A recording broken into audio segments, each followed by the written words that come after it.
Hello. When I started in 2011, I asked myself the same question.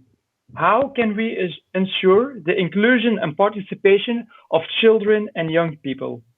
All the information I found at that time about participation and inclusion could be traced to two methodologies.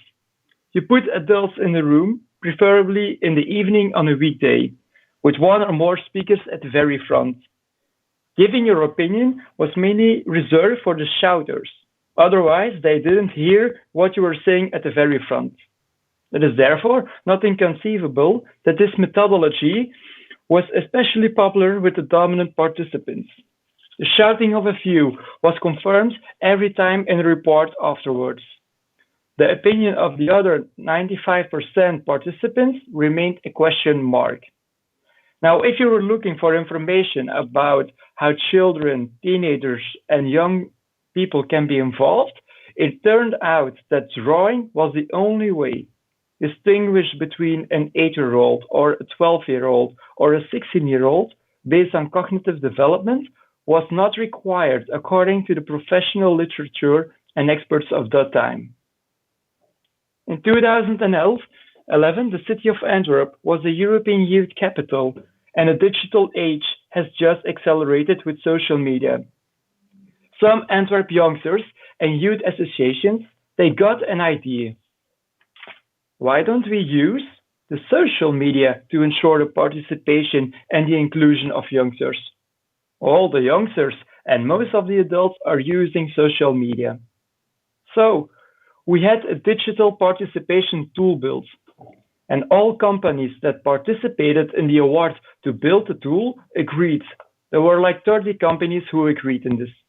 This tool will boom on the internet through social media. Now, measuring is knowing. And to give an idea of how this digital tool has been boomed by social media, here is a graph of the first year. The x-axis shows the course in time, and the y-axis beneath shows how many people reached this new tool. First, the expectations.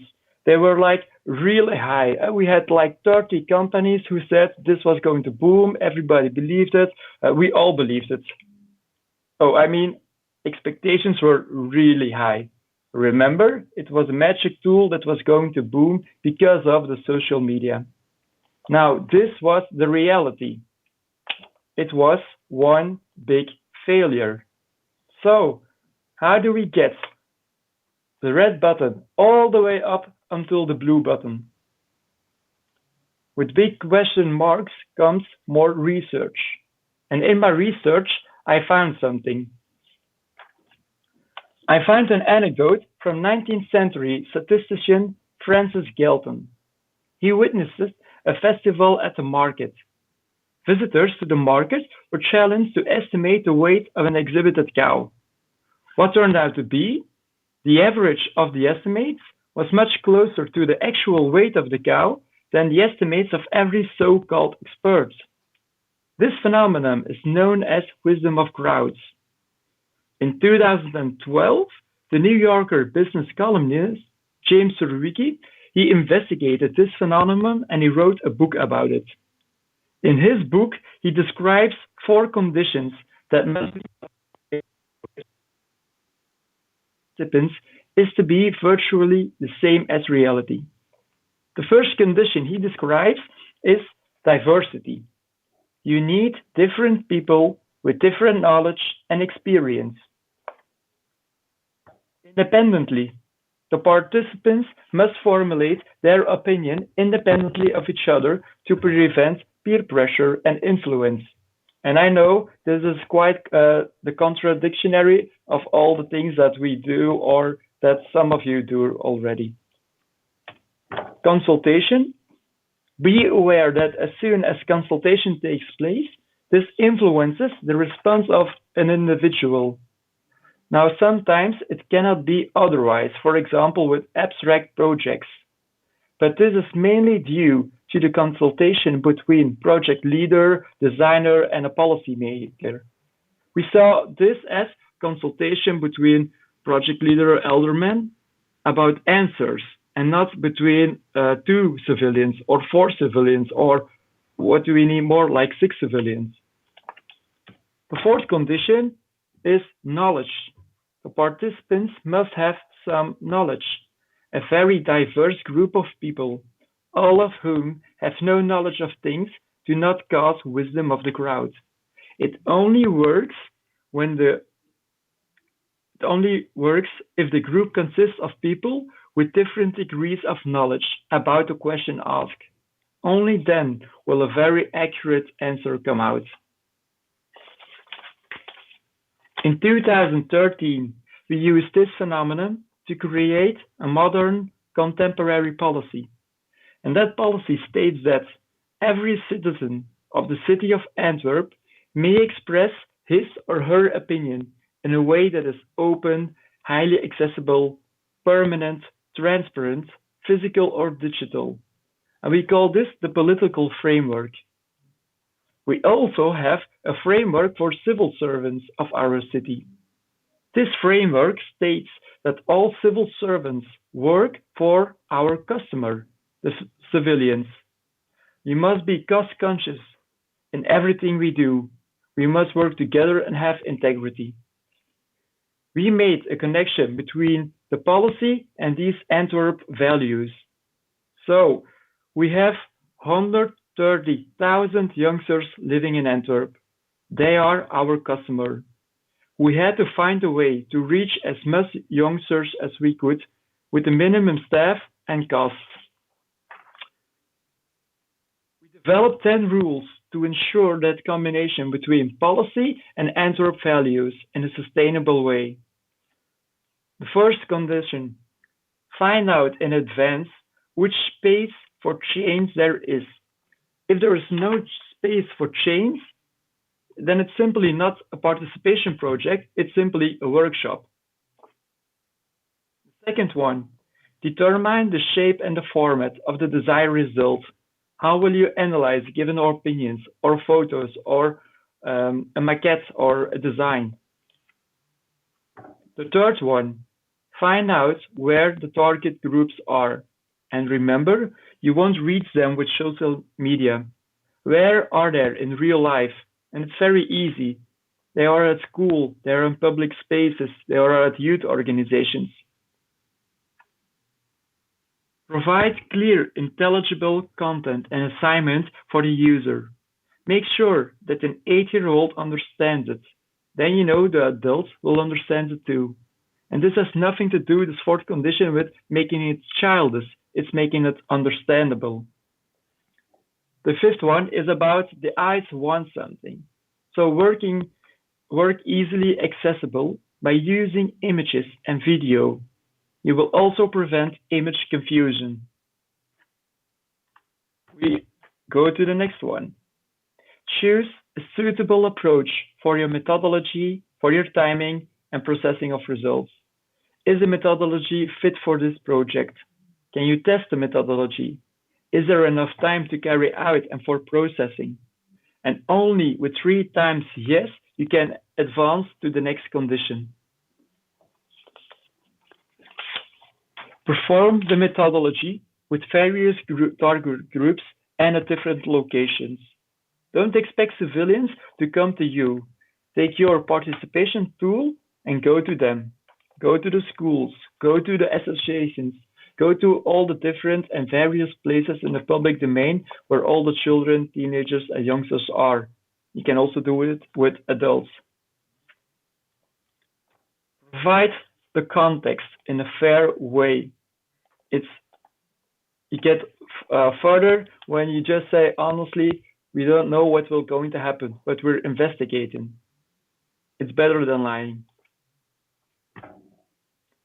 Everybody has an own individual opinion, so it's normal that different people have different opinions. Make sure that everybody can give her or his opinion, and it's up to us to use all those given opinions as an inspiration for further development of the project. Explain what will happen to the opinions and also explain how the feedback will take place. When you have completed these 10 rules, you are sure that the wisdom of crowds shall work. Now, before 2013, there was no youth policy participation in Antwerp. There was no policy around any participation. Participation was very random and not sustainable. We have policy periods of 6 years.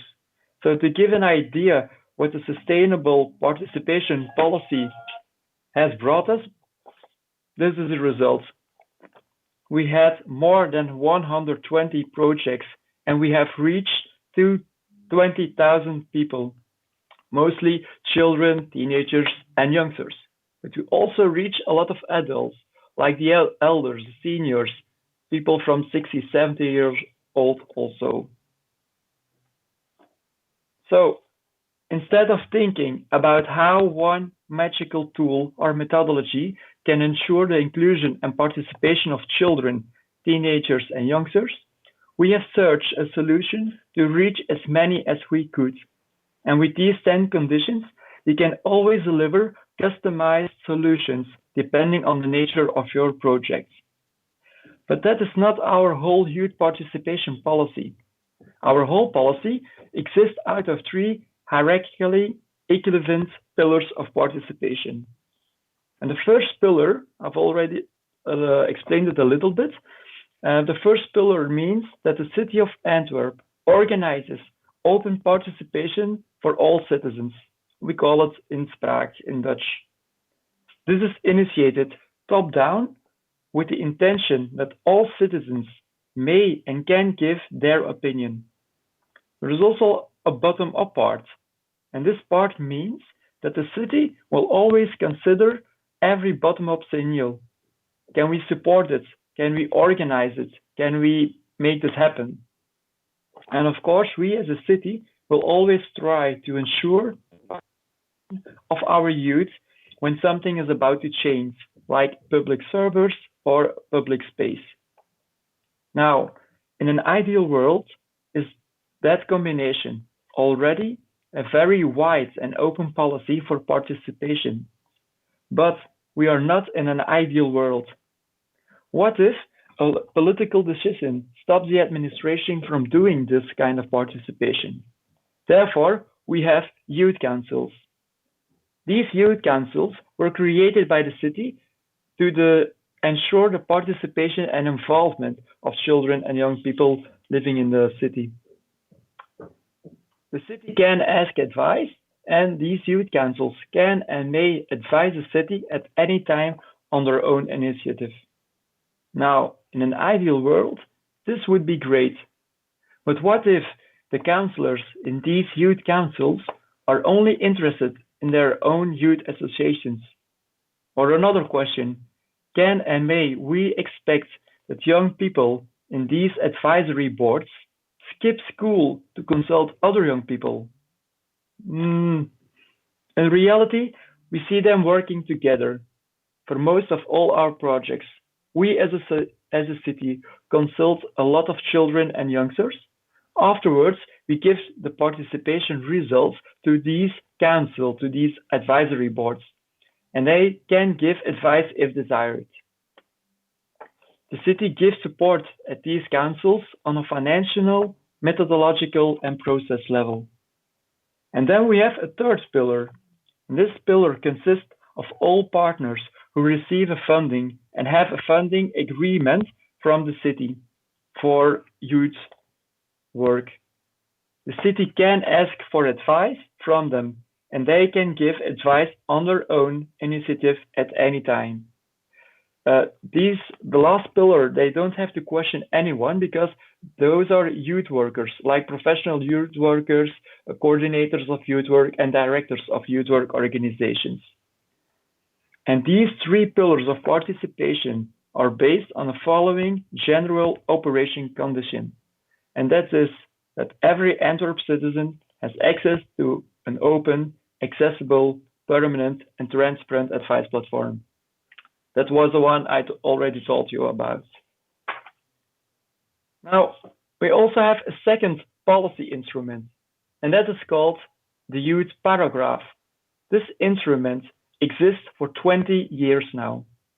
The youth paragraph means that in all urban projects for redevelopment or reconstruction of public domain, at least one of the following three advices is sought.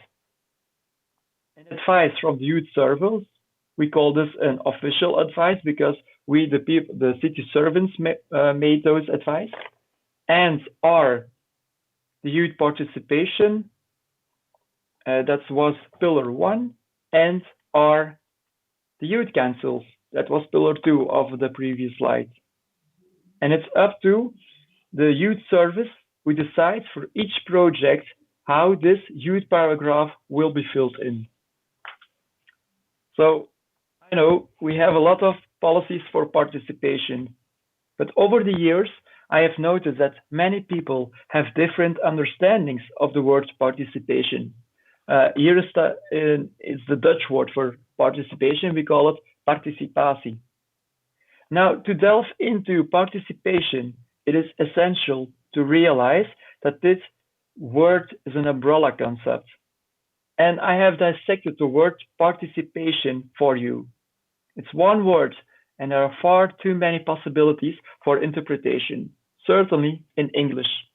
Now, here is just a short lesson in Dutch language. In Belgium, many people know participation as inspraak.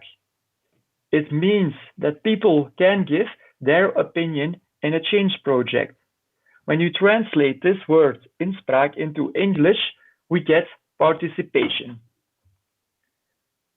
Second interpretation, in Dutch we know it as betrokkenheid. It means that people have some kind of involvement. But in this story, when you translate it, it will translate it as participation. This is the third interpretation, co-creatie, or in English, co-creation. But when you translate it in the story of participation, everybody will call it participation. This one is vrijwillige deelname.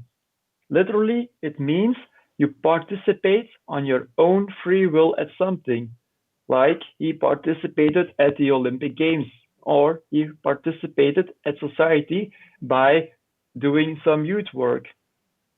When you translate this word vrijwillige deelname into English, you get participation.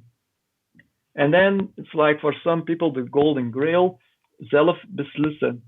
Literally, it means that people can decide what will happen with the money of the taxes, and not the politicians who were elected. But when you translate this in English, it will be translated as participation. So that's the funny part. In Belgium, even though we have different words for all those interpretations, many people just use the word participation, but they all give a different meaning to the word. And I can assure you, those are fascinating conversations. Now, you can divide all these forms of participation into two branches. We have projects with local impact with regard to local authorities from your municipality. That is the L on the slide. And then we have projects with local impacts with regard to supra-local authorities. That is the B on the slide. And it's about provincial, regional, or federal. So we have all this divide and branches for all these type of interpretations of participation. And then you can make another split off per branch. We call this is a project specific or abstract from nature. Specific, or here is it the C from concrete. Specific means that is about something that is easy to comprehend and easy to have an opinion about. It's easy to give an opinion because people have daily or a high frequency experience about it. So then it's easy to give an opinion about it. Abstract, it means that it's something about that is difficult to comprehend and difficult to have an opinion about. So to find ways how you can work out your policy, it is important to focus on the right branches. And to look at which branch that is, you can look at the core. And in our case, it's about opinions. We want to know the opinions of the children, the teenagers, and the youngsters, so that we are able to make policy, to implement policy, and to evaluate policies. And we put a lot of effort in this first participation tree, the one who's called Inspraak, it's the one on the left screen. But over the years, I did projects in almost every tree and branch. And I've learned that there is one big difference between the four trees on the right side and the one on the left side. The first tree about Inspraak, to give opinions, is that you can almost do it on your own, just one person. But all the other trees, we need more people to guide the process and to execute the methodology. Now, it is crucial to determine the nature of the participation subjects so that you can choose the most suitable methodology, taking into staff deployment and implementation costs. So when do you choose and how to choose? And therefore we have a framework developed. When it's about a specific subject, it's easy for people to give an opinion because the inner core is about opinions.